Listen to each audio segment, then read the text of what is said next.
Okay, the recording is on. If we will decide to share it with others, but I'm glad I have even if one listener, because this is one of my favorite processes or favorite stories that I like sharing, because Shanidev in my life plays a role, an important role. It was hard, but I was awarded and rewarded fully, I believe, and still more to pass. Saturn is considered the one who is giving us our karma. He is the one who,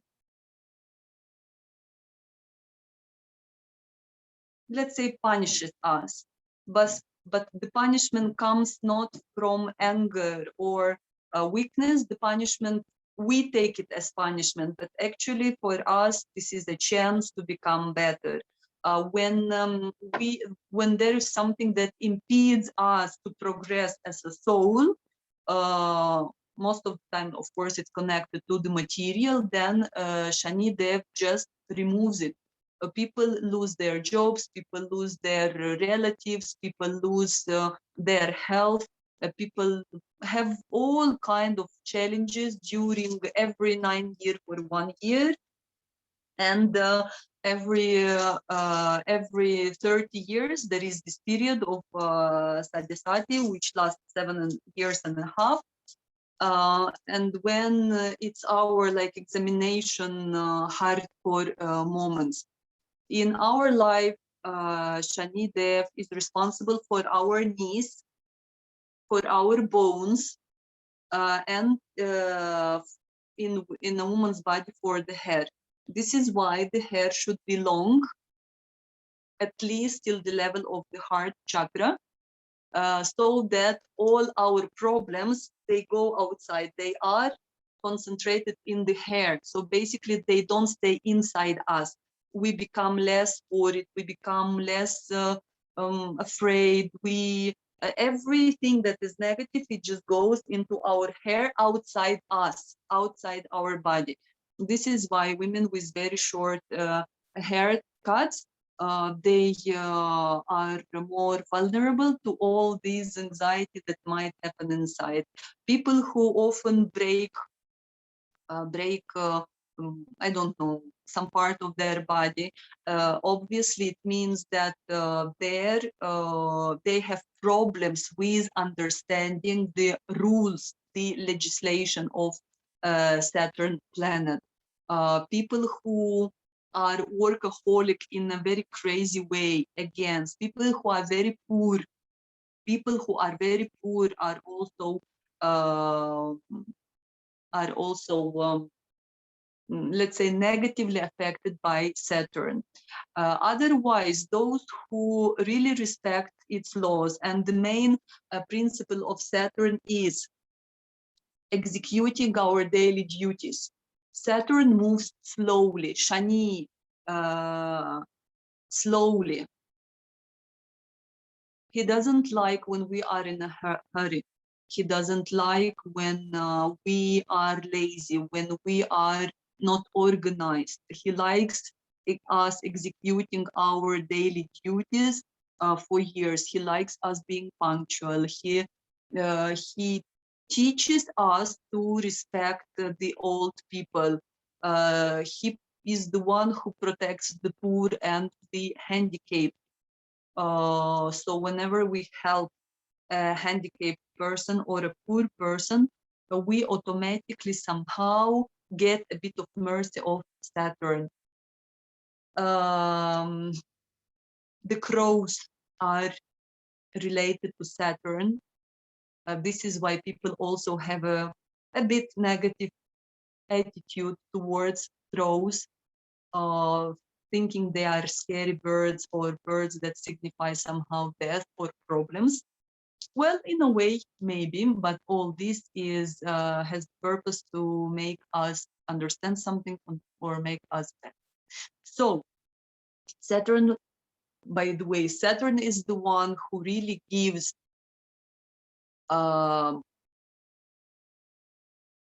really authority, really high social positions.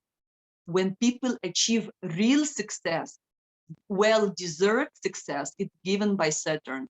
And also the best marriages. Saturn is the best, how I can say, not the best marriage, but Saturn is the one who blesses for the highest type of marriage, when people really are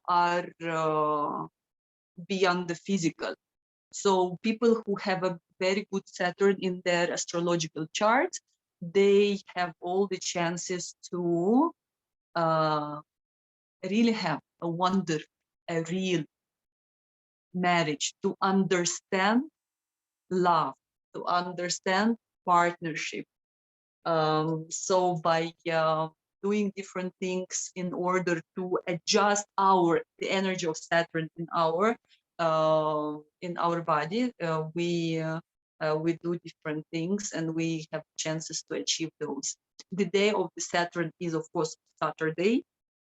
It's the day when we should be slower, when we should be simpler, when we should not celebrate. This is why this is the tradition usually to organize weddings or different celebration on Saturdays, which is, he doesn't like it. It's one of the worst days for weddings after Tuesday. And Saturn says that whoever will rest on Saturday will prolong his life. This is why the Saturday is for the totals, to stand at calm, to go into the mountains, this is the best, or just to stay home, to revise the week that passed, to get some rest and to make order in our thoughts as well. So today, I'm telling you the story of the Saturn, Shanidev Katha. Every planet has such a story, but I believe the story of Shani is the longest and the most interesting.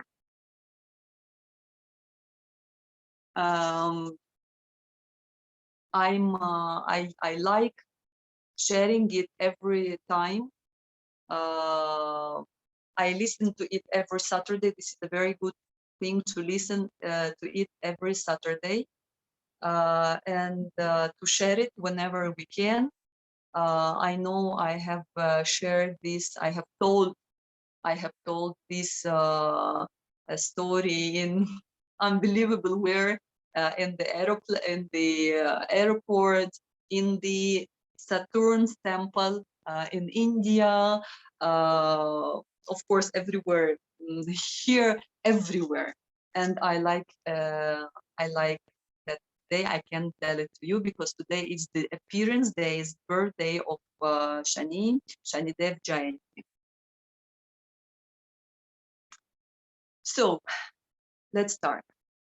A very, very, very, very long time ago, there was a king, Vikramaditya, in the kingdom of Ujjayini. He was very pious. He was very wise ruler, and from time to time he enjoyed gathering the wise people of the times to have conversation on different topics. One time a question came to him: which is the greatest planet? We know the role of the astrology in the ancient time and in the present time, especially in India. So he was thinking, I would really like to know which planet is the greatest. So he said, how can I know? And he understood, I will invite all the wise people who worship these planets. And each of them will tell me the greatness of the planet that he's worshiping. And so he did. He invited, he organized this gathering. And 9 wise people came, sages, 9 sages came, and each of them had the features, the mood of the planet that he was praying to the most.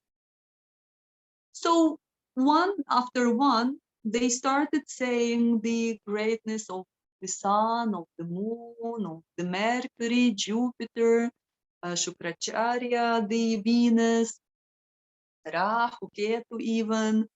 And after each one, you would really say that, oh my God, this is the greatest planet.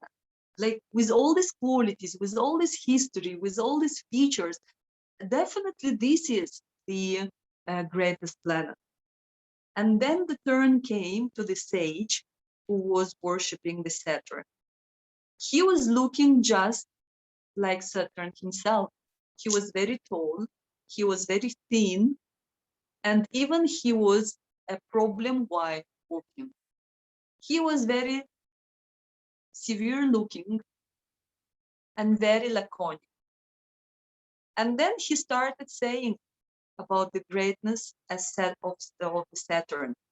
And he said, Shani was the son of the sun planet, and the chaya, the shadow of his wife.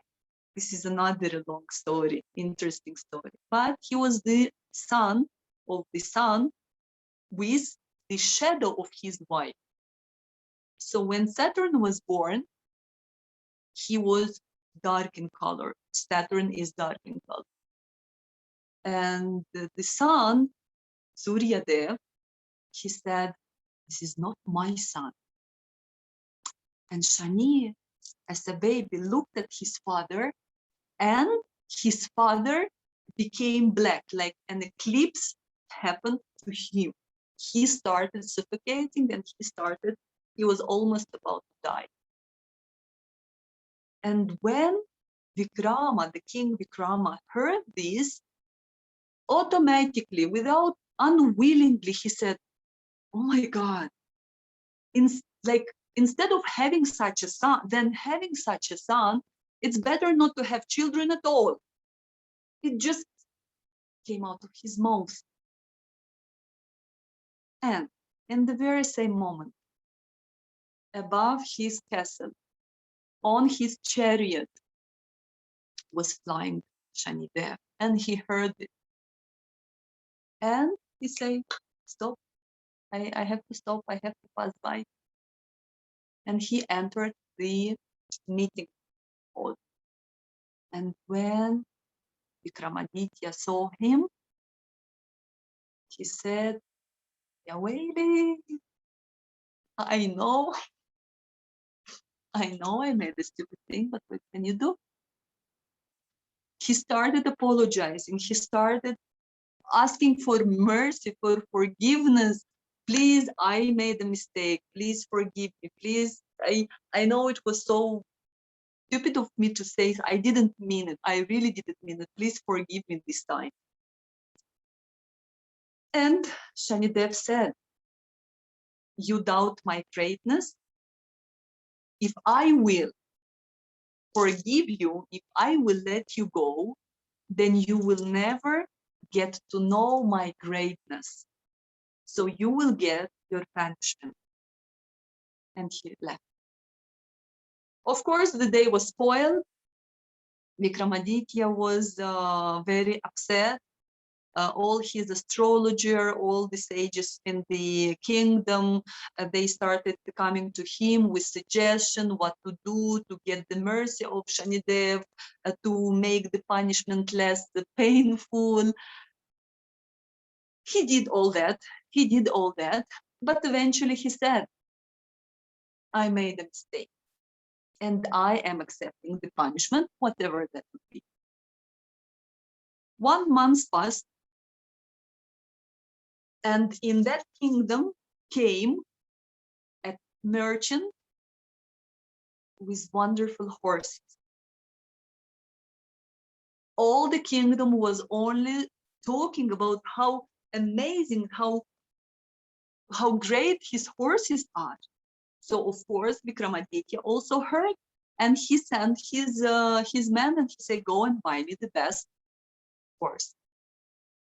The servant went and said to the merchant, I want the best horse. And the merchant said, tell your master to come and pick up a horse himself.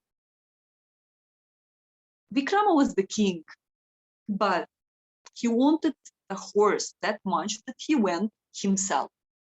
And he started trying different horses. And one horse was better than the previous one. He was really amazed. He was really admiring all these wonderful horses.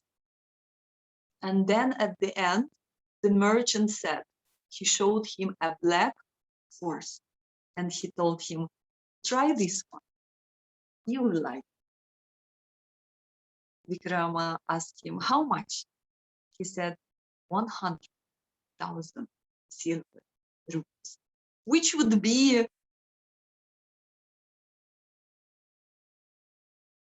unreal for those times. It would be, even for a king, that would be a lot.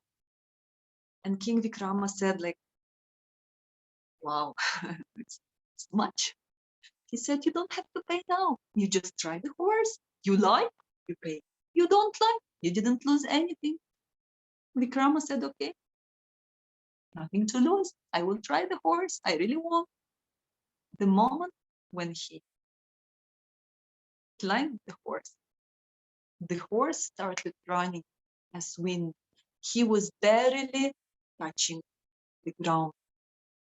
And he was getting more and more speedy, till the moment Vikrama really realized that they are not racing anymore, they are flying. He was badly holding the horse so that he wouldn't fall, and just praying so that some wonder happens and the horse lands.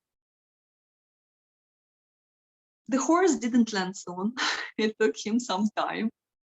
After a while, Vikramaditya, he already realized he doesn't know the area where they are. And when the horse a bit came lower, Vikramaditya just jumped. The horse disappeared in the clouds, and Vikramaditya looked around like, I don't know where I am, but I know who was the merchant. The merchant was the Saturn. And the lesson started. It started his sadhya-sati, 7.5 years, where he would have to know what pain is, when a lot of suffering would wait him ahead. He was lost, he was tired, he was scared, he was everything. He just sat on the road, on the ground. He was speechless. He just was sitting there and thinking. Not even think, just, those states when you just sit and wait, you don't know for what. After many hours, a shepherd came. The shepherd shared with him a bit of bread, some water, and he showed him where is the nearest town.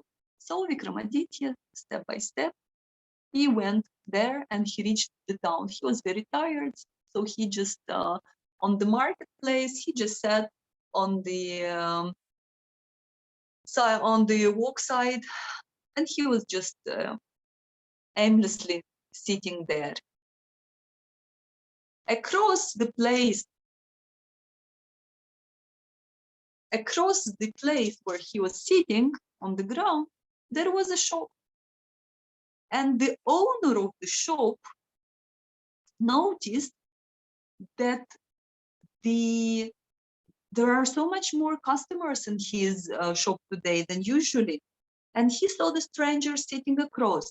And somehow he related that stranger sitting across his shop with the amount of customers, and he was observing, and really the trade that day was going so well. By the end of the day, when he closed the shop and he counted the money, really, he gained that day like 3 times more than usually. And he said, definitely it's connected to this man. Definitely this man has a very good karma. And I want to be grateful, to express my gratitude to him. He approached. This is the example, by the way, that sometimes we have people in our life, by their own presence, by their own clean presence, good changes happen in our life. So he approached the king Vikrama and he said, who are you? Vikrama told him his name, but he, of course, he didn't say, I'm the king, because nobody would believe. He said, I'm the son of a good family, Kshatriya family, ruling family. Now I'm traveling the world. I just came here. I'm lost a bit. I don't know anyone here. So I'm just sitting. And the merchant said in his mind, he said, okay, please accept, be my guest today. I would like to offer you food, and I would like to offer you my house if you spend the night today and take some rest. Of course, Vikrama agreed with happiness and with gratitude. He accepted the invitation. The merchant arrived home and he had a daughter. So the merchant, he already did all the calculations. Not the calculation, his motives were very pure, but he said, Fargmara, we know, why not arrange? And he told to his girl, to his daughter, dear, an amazing man, please accept him as, not accept, choose him, because in the old times the woman would choose. She could go to any man and say, you are my husband, and he would say like, okay or not. So basically the women would choose. So he said, please choose him as your husband.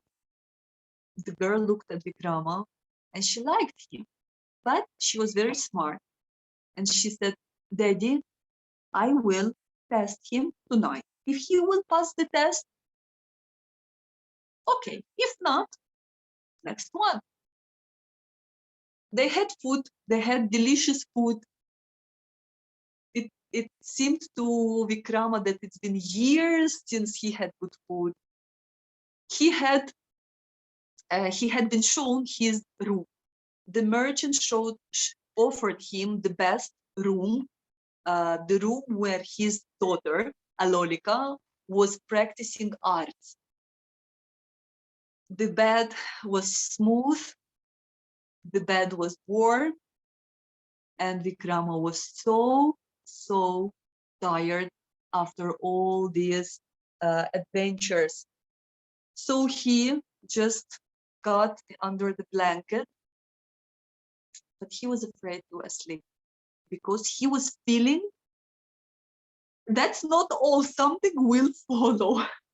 It's not that yet. And he was right. After a while, he heard the door opening, and from under the blanket, he saw the daughter coming into the room, and she was looking amazingly well. And she was wearing a very nice pearl necklace. She was wearing her best silk clothes. She was really looking very good. And he was hearing her ankle bracelets, just the bells ringing, and she started dancing. He wouldn't give a sign that he's awake. And she just got more interested in really waking him up. He wouldn't. What she was doing, usually, she would dance in front of the potential grew. And when the man would get to the level where he was really losing his mind, she would stop and she would start having philosophical conversation with him. If he was able to lead that conversation, if his emotional would be under the control of his rational, then she would say that this is the man who really can control his senses and who can be a good husband. So she danced, nothing happened. Then she like literally started waking him up. He wouldn't make a sign. How can you wake up someone who is pretending to be sleeping? It's impossible. Then she got angry. She got tired. It was almost 3 a.m. So she just got under the blanket and just fall asleep next to him. So that time Vikramaditya just opened his eyes and he said, oh my God, what now?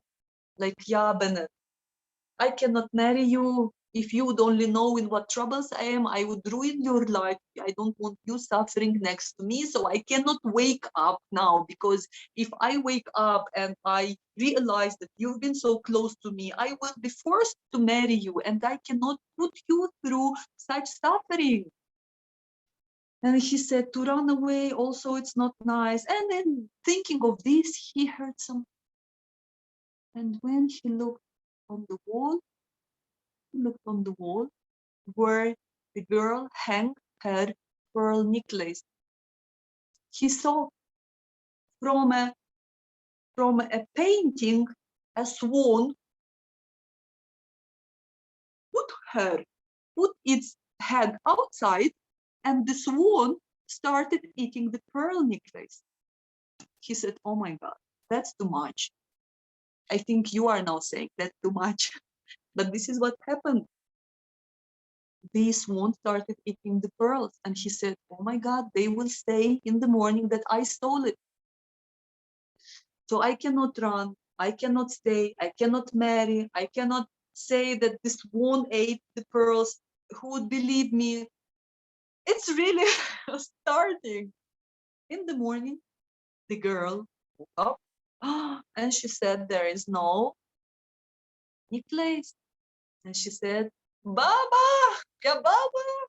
And what a great husband you chose me. You said he's good and he's I don't know what. He is a thief and he stole my necklace. When the father heard that, he was very angry. He was saying, how could you betray me? I was ready to entrust you the most expensive something I have, my daughter, and you just stabbed me in my back.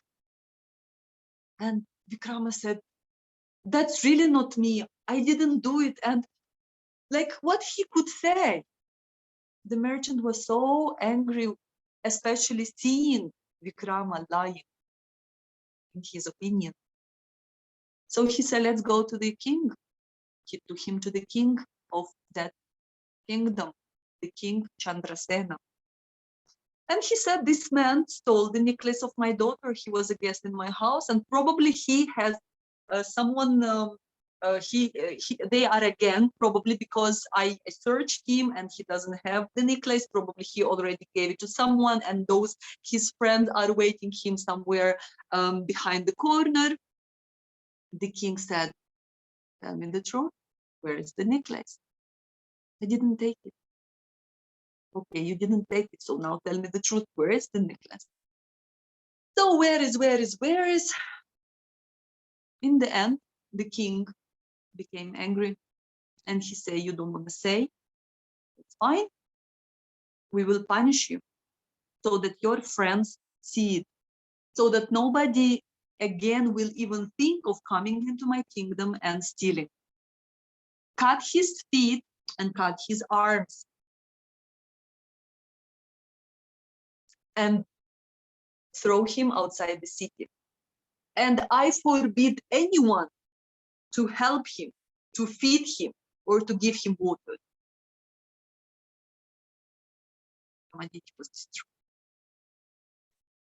They threw him outside the city.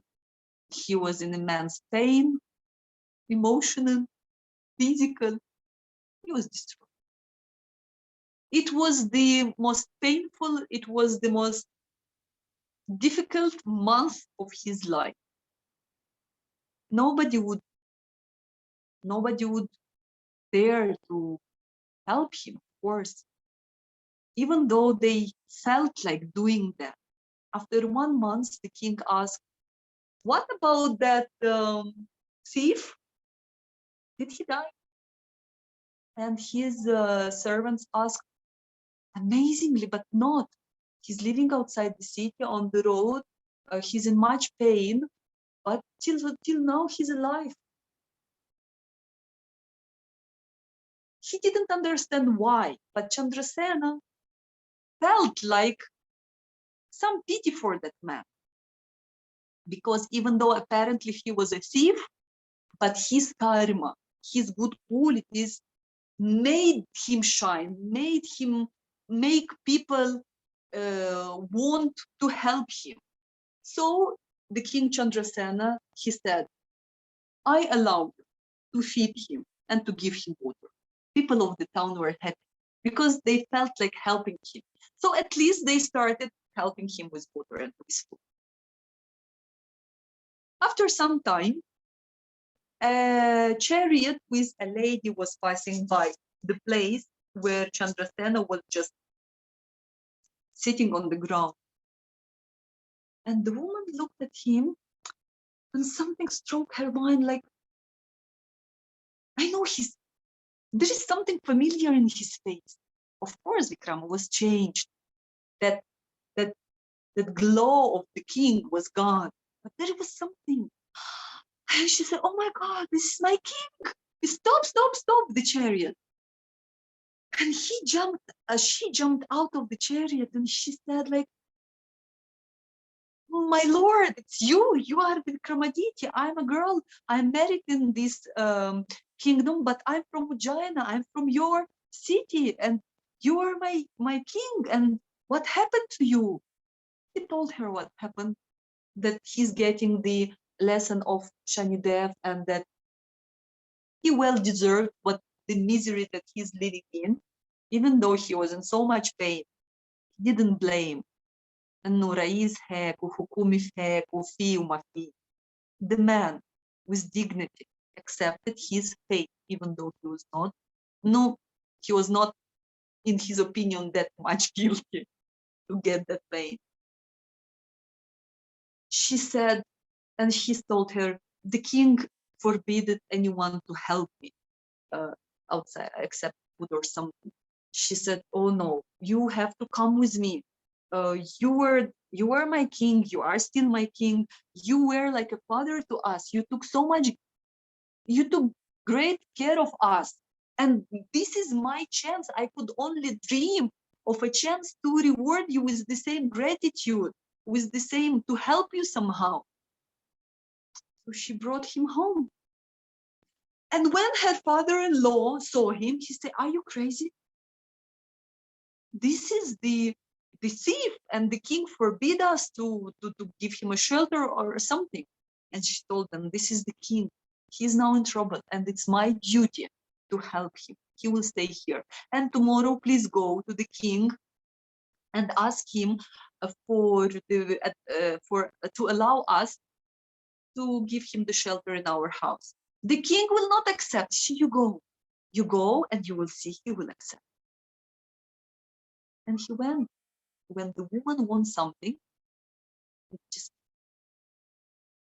her father-in-law went to the king and he told him, "Your Highness, some time ago, well deserved, you punished a thief. My daughter-in-law, she asks you, we ask you for the permission to give him a shelter and also to give him a work. You are the one who taught us that every person, every member of the society should be involved in some kind of work, should be useful to our community. So I also want to give him some work." And the king just sarcastically, like, He has no feet, he has no arms. What can he do? And the man said, I'm doing olive oil. So I have this very heavy press, and I have one bull that just walks around and just pressing the olive so that the oil comes. But the bull is old and lazy. So I would really need anyone to sit on this press and just to push the bull to keep it working, to keep it working, and producing the oil. The king said, okay, go ahead. So Vikrama moved to the house of this olive oil producer. And he started spending his days sitting on this press and just pushing the boat. In some time, the routine, the boredom, he started singing. He was actually very good at singing. So while sitting there, while pushing the boat, he started singing. And his singing was so divine. His singing was so pure that when he started singing, all the candles in the kingdom would lit. And when he would stop singing, all the candles would just go. And the princess, King Chandrasena's daughter, Padmasena, she noticed that. She heard the singing and she saw this coincidence every time with the candles. So she said to her servants, go and find me this man and bring him to the castle. I want to see him. I want to meet him. It took them so long to find Vikrama. And eventually they brought him to the castle. And the princess, she said, you have an amazing voice. Your singing is just divine. Would you like? Not that, not this. She's a princess. Like, I want you. I want you to live in my palace and to sing for every single day. And Vikrama said, yes, a bit a better life. So he now moved to the palace. You see, gradually, usually in Sadhisati, the hardest event happens in the beginning, and the rest of 7 years and a half, we have to bear the consequences of that event, usually. So you see, gradually his life is still difficult, but it's improving. Now he lives in the castle and he sings for the princess. Day after day, year after year, she realized that she loves him. And she understood that she cannot marry anyone except him. She would also understand that her mother and father would never admit that. But she's a girl, she's a woman, she's a young lady. So she knows how to get. So she stopped eating. 1 day, 2 days, 3 days. The servants, they see the food is still there. The princess is not eating. They would go to her mother and say, like, Padmasena is not eating. Something is wrong. The mother went to the daughter. My dear, what's wrong? She said, I'm in love. And or I will marry him, or I will die. Oh, very good news. Who? Find him. Who? She said, him.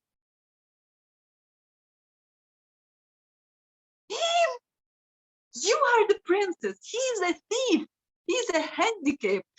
We can bring you the best prince ever. You can choose anyone. You chose him, a thief. No, come on. Your father will never, ever, ever over our dead bodies. He said, I know. This is why I'm not eating. This is why I decided I will just no, starve myself to death. The mother panic. She went to the king and he said, over my dead body. It was a great scandal in the palace. King Vikramaditya knew nothing about this. He knew nothing about the emotions and the intentions of the daughter Padmasena. So at night, he was thinking, 7 years and a half passed. Shanidev, where are you? Supposedly, I would have to finish with my problems. And a great light, and Shanidev in his room. He couldn't even show his respect. He couldn't even bow. He just rolled towards him, towards Shanidev's feet. And he said, oh, Shanidev, I suffered for 7 years and a half. I've been in hell and beyond, but I'm very grateful to you for all these lessons. I'm filled with gratitude. I'm filled with appreciation and nothing else. Shanidev said, 7 years and a half, hard years. You suffer indeed. Ask, you deserve a reward. Ask whatever you want. Vikrama said, I suffered so much. I was so much in pain that when I only think of what I've been through, I feel like crying. So I only ask for one thing. Please, never ever punish anyone as you punished. Please allow me to be the one who suffered the most from your presence in my life, from your lessons. Shani said, do you really think you are the one who suffered the most? Do you want me to tell you how suffered Ramachandra, how suffered my guru, how suffered even Lord Shiva? You are not the one who suffered the most. If people will not go through that, they will never grow. They will never appreciate the priorities. They will never become a better human. But you are a real king, full of dignity. Instead of asking for your limbs, for your feet and your hands back, you ask something for the entire humanity. I admire you. You were a king, but now you are a king and a sage.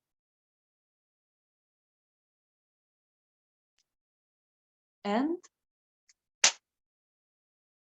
he had his feet and arms back. He was just looking as great as he was. And he said, no, thank you, but I really asked for what I asked.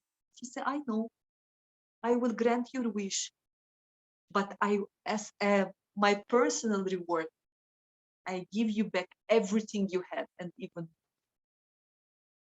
And I promise you that everyone, attention, everyone who would listen to this story or who will say this story, he will avoid the pain and great sufferings which I may cause him. Ta-da. That's us. Vikrama thanked him, and Shanidev disappeared. In the same night, Shani came into the dream of the king Chandrasena, and he told him, "You punished a man who isn't guilty."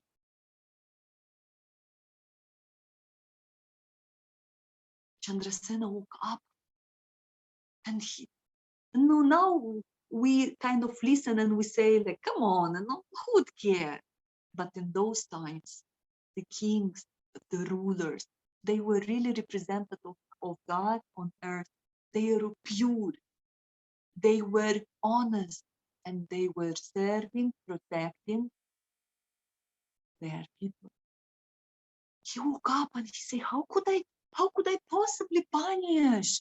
It's impossible, those cold sweating, like he couldn't just wait until the morning to come so that he can go to Vikrama and see, like, to clarify. He hardly could wait until the sunrise, and he ran into Vikramaditya's room.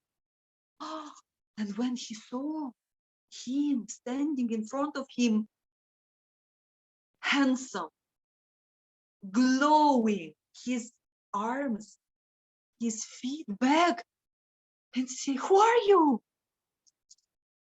And Vikrama told him the whole story. Chandrasena bowed on him, and he said, "Forgive me. Give me any punishment you want, I will accept. Just forgive me." And he said, "It's not your fault. You have nothing to do. It was my lesson, and I took it. And you were only the illusion. You were just the tools of this lesson. You have nothing to do with this." But Chandrasena still very, very, very, in an awful state. How could he commit such a mistake? He said, "Please call the merchant who accused him of stealing the necklace." But the merchant was already there. He came by himself and he said, "My king, he didn't steal it. The swan ate it, and now we've got the necklace back." And he said, "Don't worry, you are also a part of this illusion. It's not your fault. You are just the tools. I have nothing to complain of, not about you, not about the king." So the king said, "I'm honored to give you my daughter." That's right. And the merchant said, "And I'm honored to give you my daughter." So Vikramaditya returned to his kingdom with two wives, two beautiful wives. And when he came back in his city of Ujjayana, all the people were so happy to see their king back with the queens. Of course, they were eager to know what happened. And the king gathered all of them, and he told them the whole story. And he said that indeed Shanidev is the greatest ever from all the planets. And he built in that place the biggest temple of Shanidev. And this is the temple till now. It's there in Ujjayani, Shanidev's temple, as a sign that everyone should do his duties, as a sign of the lesson that he learned. So, my dears, I hope that you liked the story. I am sure it healed some things inside you that will make you, on a subconscious level or conscious, have a better understanding of the Shanidevs, of the Saturn's laws in our life, in our body. Listen to the stories again, tell the story to others, and may Shanidev be always generous. May we live in such a way that he would be always merciful on us.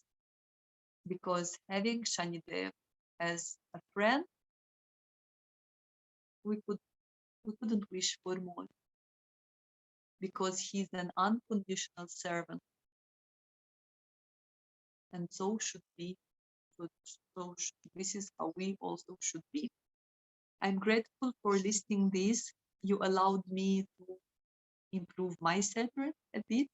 You gave me the pleasure of telling the story again. It's one of my favorites. It would be nice to make a tradition weekly to say stories. There are so many. And I wish you a very nice retrograde Saturn period. It will last till October. October, so the things will go slower.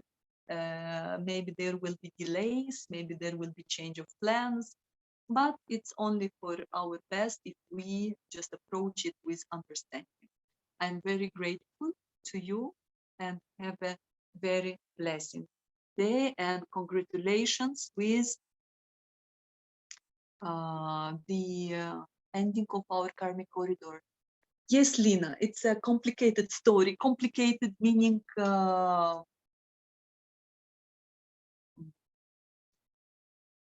complicated how? Philosophically or technically?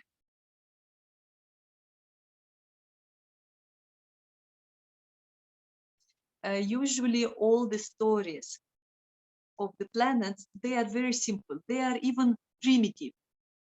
They are very primitive. And sometimes when I tell them, I see the reaction of people, but there is something alive. These are all these legends about the planets. Those are alive myths. When we hear them, they get implanted in our fine bodies and they protect us from the misunderstanding, from wrong understanding. They make us act in a better way. So this is why I say this is a healing story, because this is an alive myth. Now it's alive in us, complicated because lots of events. Well, yes, when you hear it for the first time, but later on it just develops, and every time you hear new and new elements. So I hope you will get to listen to this story again and again. Thank you, and I wish you all the best.